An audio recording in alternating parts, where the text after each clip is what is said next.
Hey, Pepin. Yo. I was thinking a lot about the last time that we did a list episode, and we made it like halfway through the list and then abruptly stopped. I think we should continue it. Yeah. And maybe this time we won't stop abruptly and just start plugging. I definitely think that would be a good idea because we need to talk.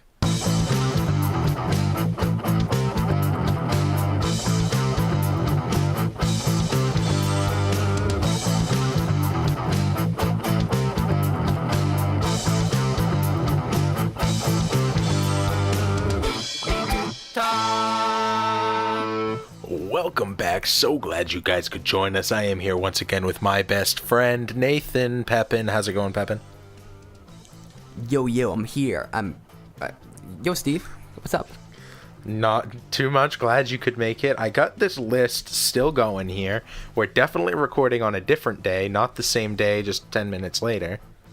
And I think we should continue this list. Yeah, definitely not 10 minutes later. That wouldn't make any sense. So Nathan, what set of items could you buy that would make the cashier the most uncomfortable? Probably like a body bag and a machete.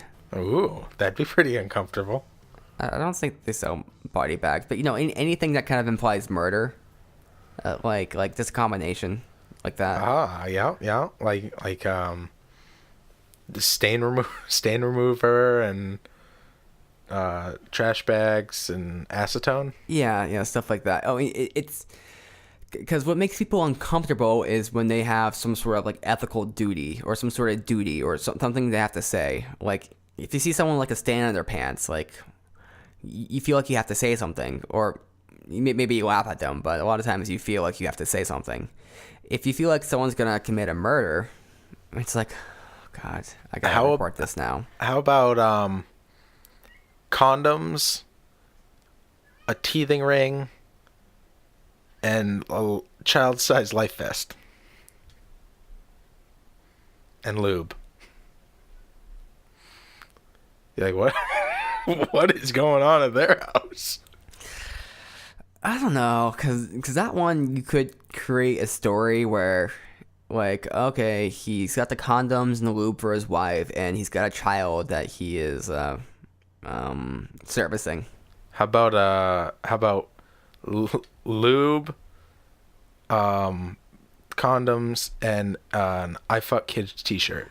That would be pretty uncomfortable, but I think it'd be very uncomfortable to work at the store where they sell I fucked kids t-shirts. Touche. Hot Topic's really gone downhill in the last few years. What if you bought like a dozen roses, and then after you paid for them, you gave them to the cashier, and you're like, I bought these for you. I mean, I guess it depends on whether the cashier is interested in you or not. It's like, I've met a lot of girls who have the attitude of a guy hitting on them, if they're attractive, is like, oh my God, that's so awesome. Like, that they like it. But if it's a guy they don't find attractive, it's like, oh, he's such a creep. It's like, he's not actually acting creepy. You just don't want to be hit on by him. Oh. That reminds me of an idea I had. So I think we should do an experiment where we get like a set of girls, like 10 girls, and we set them all up, maybe 100 girls, I don't know, a bunch of girls, and we set them all up with like Tinder or something like that, dating profiles, but they have to be guys with different pictures, and they all have the same generic description, but they all have different pictures ranging from like hideous guy to like really hot guy.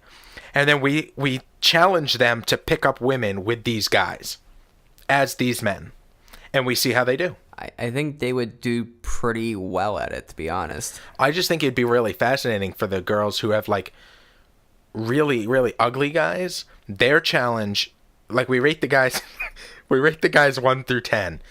1 through 5 have to try and pick up girls, and 6 through 10 have to try and get girls to think that they're creeps. I feel like it would be equally hard. Well, probably not equally hard, but it would be difficult for a 10 to get girls to think that he's a creep. And it would be difficult for a 1 to get girls to want to go out with him. Yeah. And you have to go after, like, really hot girls. You can't go after, like, Bertha. Bertha. Call back to the last episode. Yeah, Bertha's not very attractive. Unless she's wearing the lederhosen. That's true. Anyway, so that's my idea. I don't know if that would be matches this question at all, but I think that would be a really interesting experiment. I think that would be pretty successful. For whatever reason, like, not all girls, but girls who have done online dating before, like, it's like, I don't know, I've done Tinder, and it's like all the girls that have been very good with online dating or texting and social media, it's like they just want to take over and start flirting, and they start getting all these messages and trying to set up these dates and stuff. This has happened in the past. They just took my phone and just started doing stuff on it, and they're very, very suave and very fly. Yeah, but you're not a 1, so it's a lot easier for them to, like, take somebody who's attractive and make them seem like be suave with them versus somebody who's not. I guess that's right. So I guess it's the challenge. I mean, And I think a lot of girls would be really excited about the challenge, like the opportunity to try and do this. I guess there's like an aspect where it's not real, or the consequences aren't actually there. So you'd be more willing to try, like, or treat it like a game, like a video game, and you'd be more willing to try various techniques. So, and here's another thing. So the girls who have the guys who are 1 through 5, they have to try and get dates with girls who are as high number as possible. So if they get a date with a girl who's a 10, they get 10 points, et cetera, et cetera. So, like, they're shooting for high people, or maybe they're only shooting for 5s because they know they can get a whole bunch of 5s.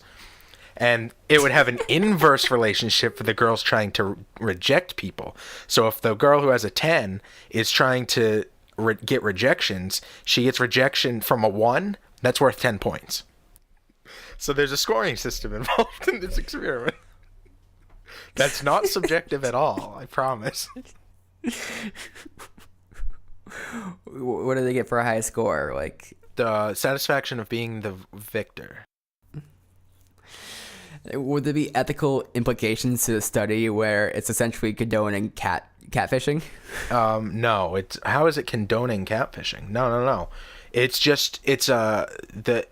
Utilizing catfishing? No. It's not condoning anything. It's just showing that, I think, so the hypothesis would be that the hotter the man, the harder it is to get rejected, and vice versa.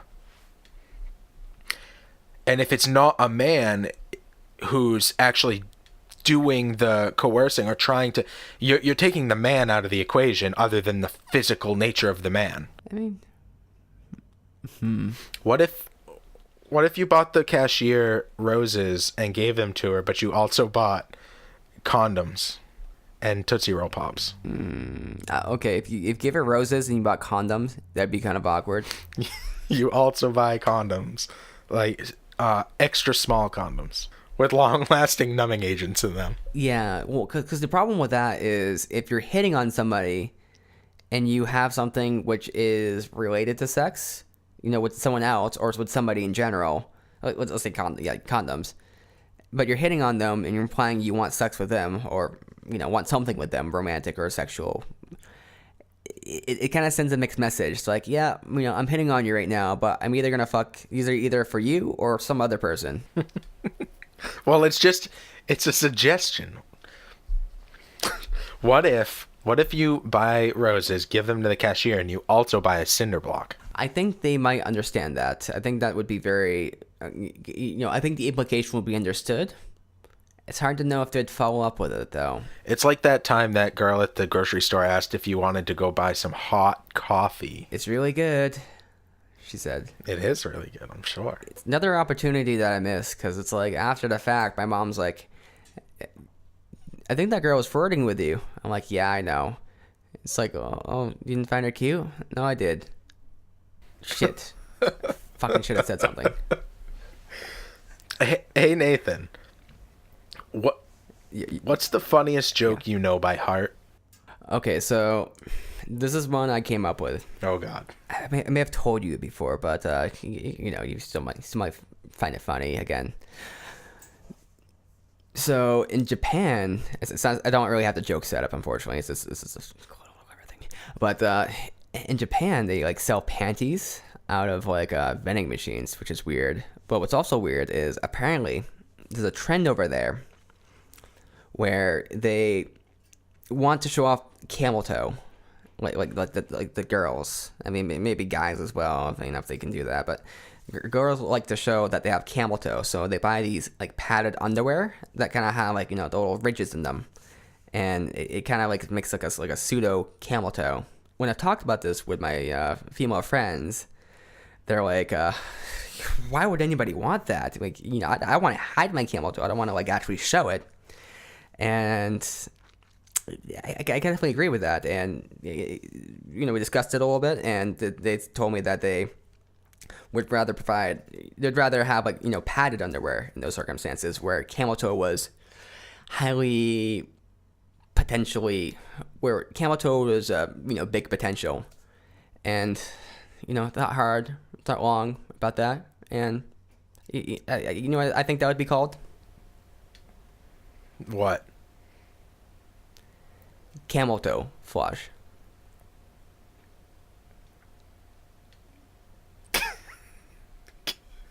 Camel toe flage? Mm-hmm. So it's hiding the camel toe. Yes. That's the funniest joke you know by heart. It's one I made. It doesn't sound like you know it from. It sounds like it came from your heart, but I don't think it sounded like you knew it by heart. It sounded like you were making it up as you went. Nope. That's based on a true story. I had a conversation, and I came up with that on the spot. It's a real story too. Girls in Japan, I mean not all of them, but probably most of them. Let's hope they like showing off camel toe, and so much so that they get it embroidered into their panties. Ooh, embroidered. Like just the word camel toe, or what if they made panties that looked like a camel's foot? I guess that'd be kind of meta. They'd always be sold out of the vending machines. But I never really understood the term cream pie. It kind of confused me. And then one day, I was doing some studies online, and I came across this video of an African American, black, whatever the PC term is, girl having some fornication, and she was inseminated, and then it's like the insemination started to leak out from her vaginal area. And it kind of looked like a cream pie. I'm like, huh. That's a connection made right there.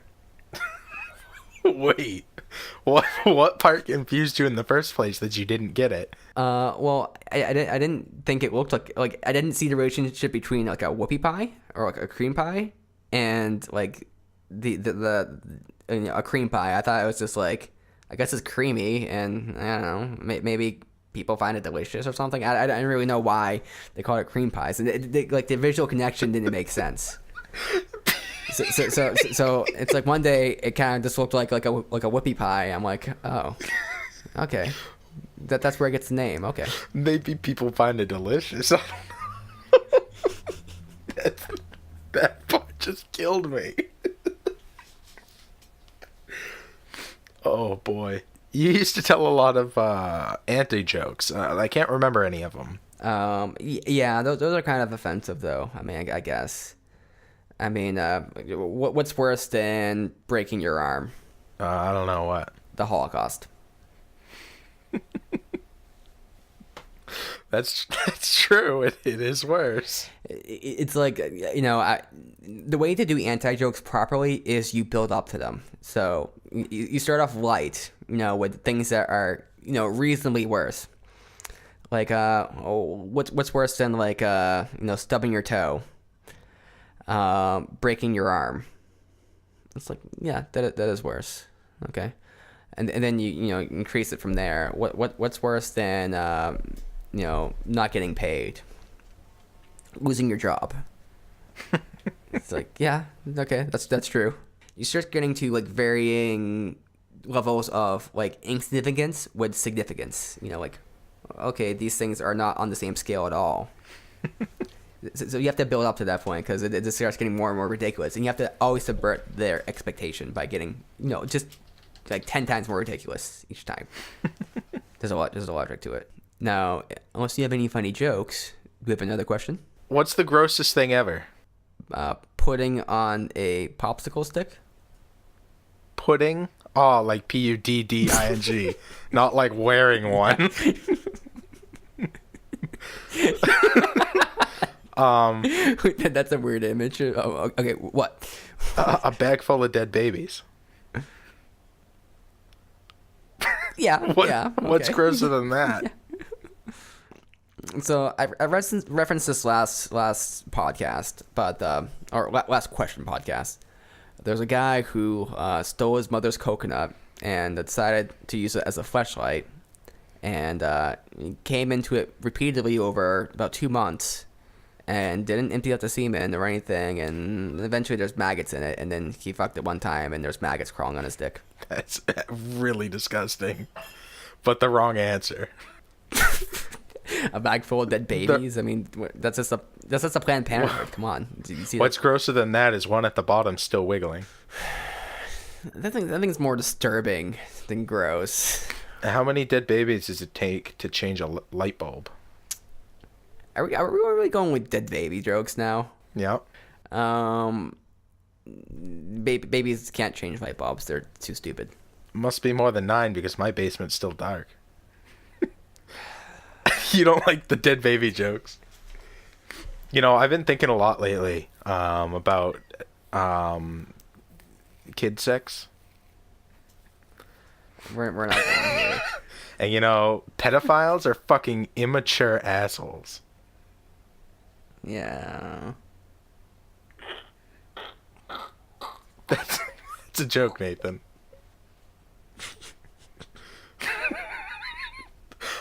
Did you get it, or are we gonna? Or are you know gonna how to react to these jokes on a public forum about pedophiles? Wait, what? I didn't say I'm a pedophile. No. About pedophiles, not no. Wait, we're gonna put this on a pedophile forum? My face is cringing so hard.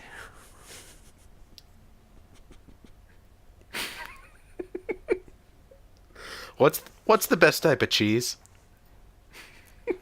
Ricotta. Oh, ricotta. No, actually, mozzarella. Mozzarella.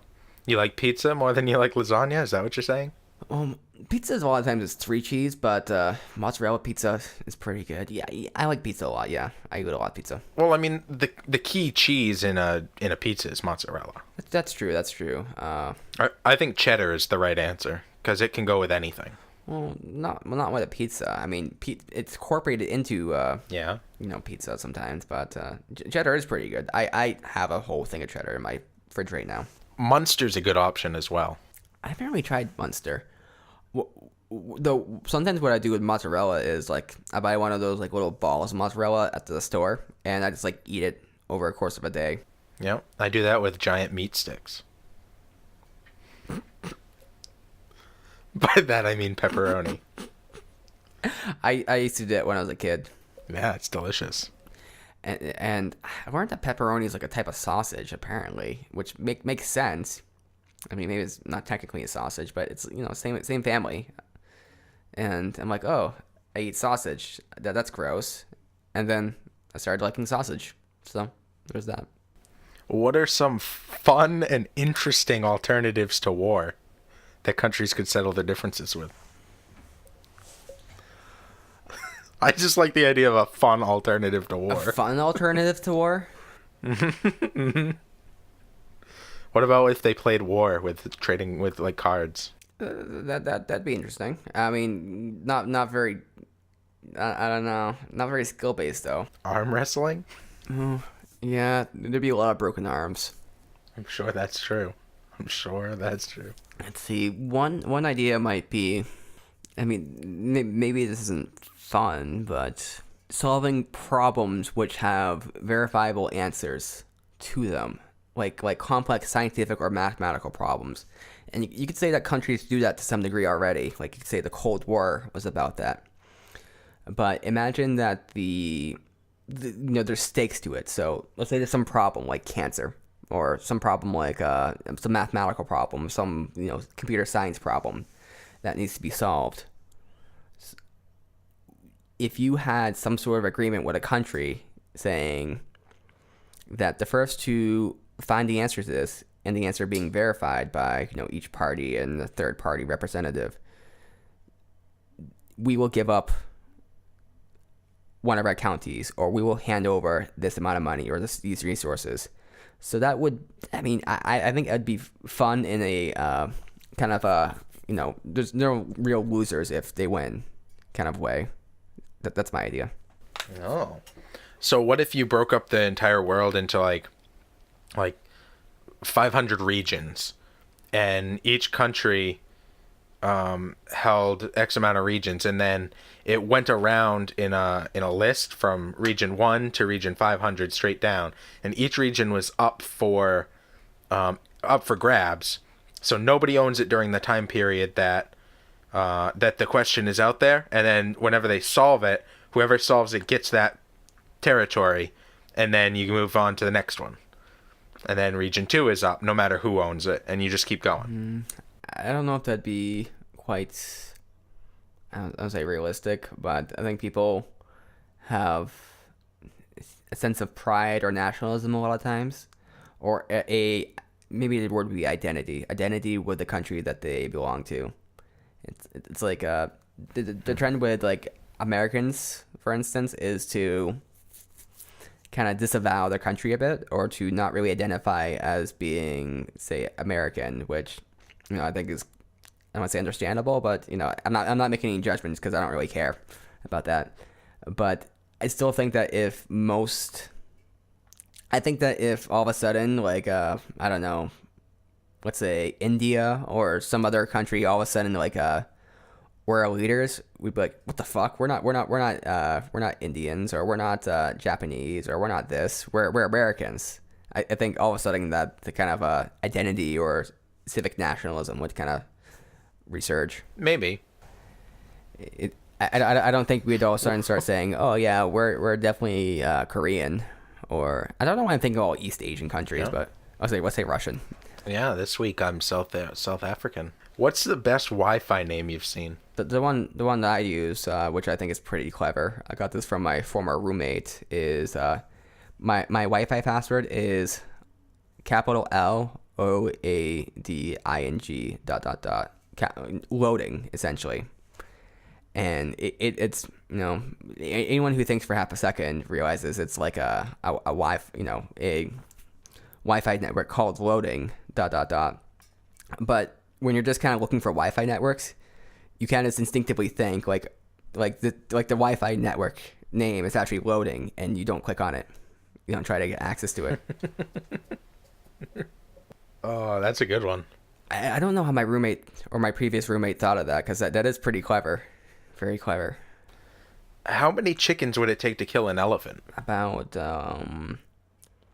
20,000. 20,000? Yeah, I mean, it seemed the elephants like... Are you trying to drown it? Yeah, essentially. I mean, drown it and crush it. I think you need to do both with elephants, because elephants never forget. Oh. I think one highly trained chicken, trained in the Green Berets, would be able to do it. I think that might be true. One highly trained Green Beret chicken. That would probably work. Is a hot dog a sandwich? Yeah.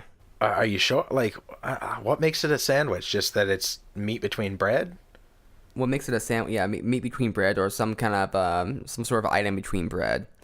Now, people might say, well, like what's the I forget what the whole debate is, but what's the classification for a hot dog exactly? I mean, the alternative one. Hold on. Hotdog.org has very serious ideas on this. National Hot Dog and Sausage Council. limiting the hot dog significance by saying it's, quote, just a sandwich is like calling the Dalai Lama, quote, just a guy. It sounds like a parody site, but also sounds like it might be funded by the hot dog industry. Oh my god, that is ridiculous. But perhaps at one time its importance could be limited by forcing it into a larger sandwich category. No disrespect to Reubens. They're worried about disrespecting the Reuben. Is the idea that a hot dog, like the standard one, is just more of a sub? Is that the idea? Because subs are also sandwiches. I mean, it's like a sub is a type of sandwich. This has to be. It's a .org, Nathan. A dozen reasons why the term hot dog and sandwich are not interchangeable.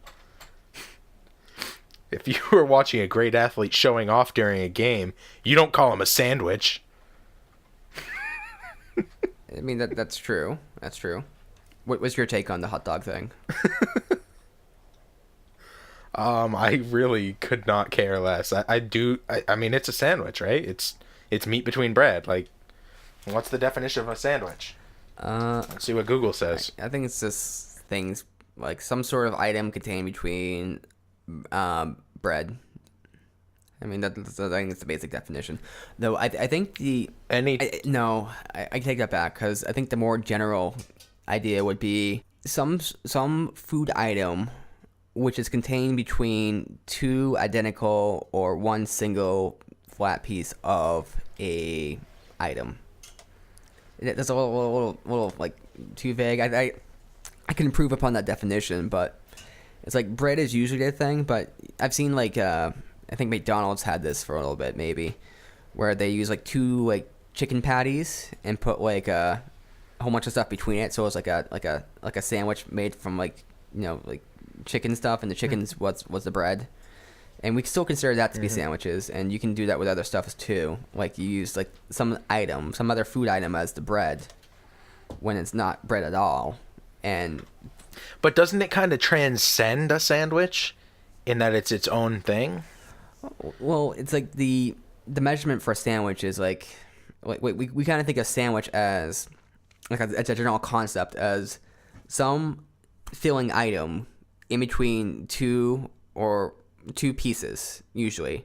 So like I got sandwiched in between something, so it's like just two items and then something in between.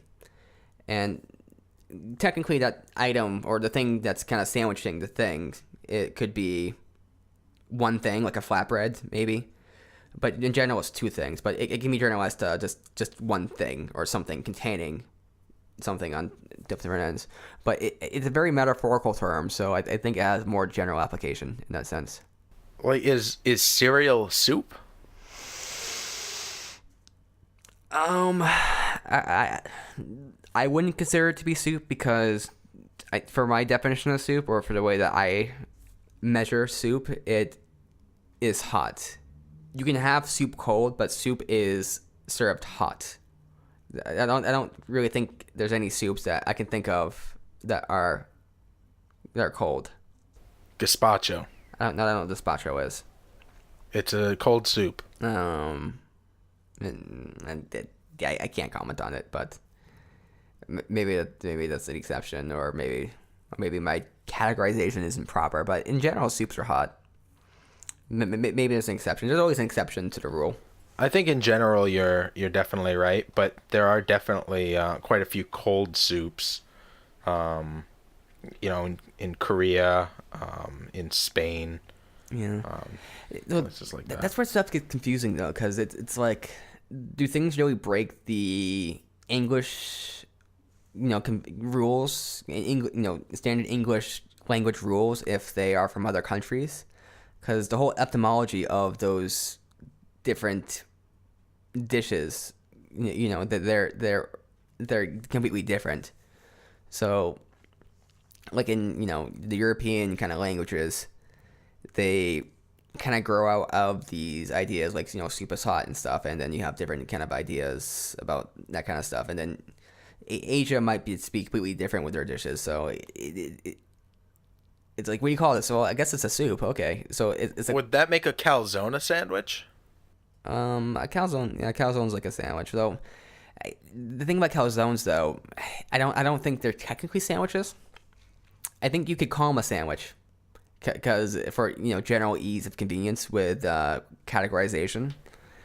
But I think the thing that differentiates a calzone between an actual sandwich is that sandwiches have no enclosed ends, and that's something I was going to bring up in my definition earlier, but I decided not to because my definition was already stupid and complex. So a burrito is not a sandwich. No, a burrito's not a sandwich. Interesting. A burrito's not a calzone though, because a calzone is made with it's more like a breaded thing, where burritos are tortilla based. So tortilla is the primary ingredient, or the wrapping. Burritos are only wrapped with tortillas. Though then again, you can get into like little like caveats with that, with like, I don't know, bacon burritos or something. But yeah, that's kind of a stretch.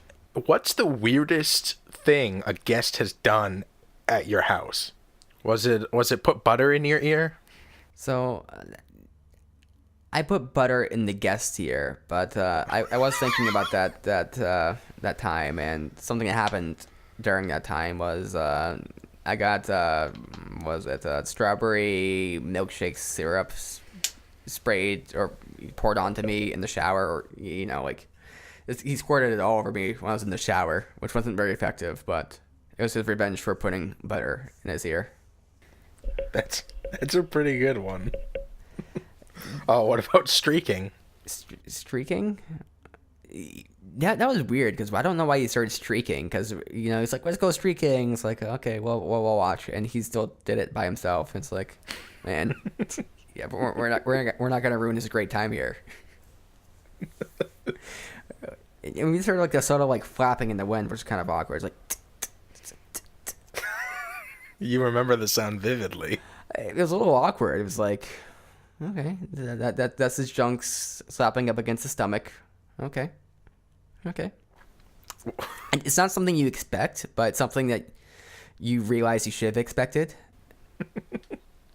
I had somebody eat like 50 Slim Jims at my house. That's strange. I went on eBay and bought a hundred pack of those Slim Jims that you can get at like gas stations, 2 for $1 or whatever. Mm-hmm. And I put them out for everybody while we were all hanging out.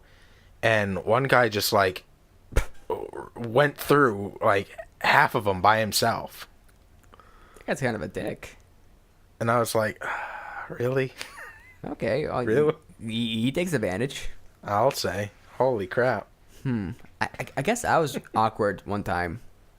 It's like very, very awkward, but that's my intention though, because it's hard to say you're awkward if you're trying to be awkward and antagonistic. But there's a time where I slept over your house, and you had to be up early for work, so I was hanging out with your brother Nick. And we went to the store, and I bought. It's like there's these like hot salami sausages you could buy at the store, and I thought they're really good. And also they're like very like they're definitely hot, but they also had like this crazy kind of flavor that was kind of like this like made you go, oh my god, what the. But you kind of keep eating, and I was kind of bored, so I was trying to like entertain myself. So I went to the store. I bought one of these, and I was trying to get your brother to eat it the whole night, essentially. Like Nick, you got to eat this hot sausage here. That's pretty fucked up, Nate. I changed my answer to that. I just kept on pressing it too. It's like, Nate, well, why are you trying to give me this hot sausage? This is kind of weird. I'm like, yeah. So yeah, it is weird. When are you gonna eat it? I mean, it's the way I was talking about, and like everything, like there was no sexual like overtones or anything implied in my like the way I was saying. The way I was portraying it was like, I just want to see his reaction to eating a hot sausage. But the way he kept on like asking like he kept on like saying is he was implying it was strange. I was asking because there were sexual overtones, but he wasn't like being forthright about the sexual overtones. So I just disregarded like they didn't exist at all, and it made for a lot of comedic opportunity for myself. Yeah, that's pretty fucked, Nate. I used to be more of a troll than I am now. I have to like reel it back. If peanut butter wasn't called peanut butter, what would it be called? Nut butter. Maybe nut spread. Yeah, nut spread. That sounds like a porno move, like nut spread.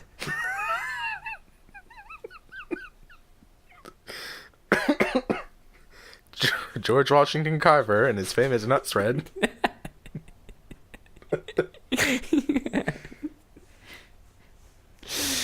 This actor really has a nice nut spread here. He's famous for his nut spread. What would be the creepiest thing you could say to while passing a stranger on the street? Your scent is different today.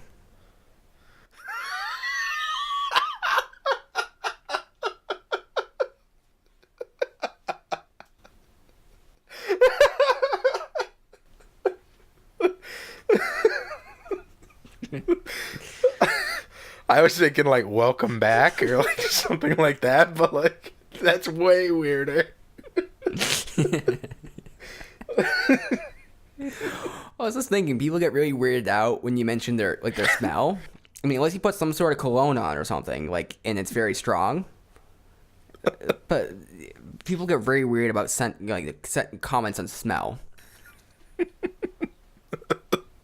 smell different today. That's like the 4 weirdest pairing of words possible. Oh, wait, no, I thought of 4. That would be way weirder. Okay. We need to talk.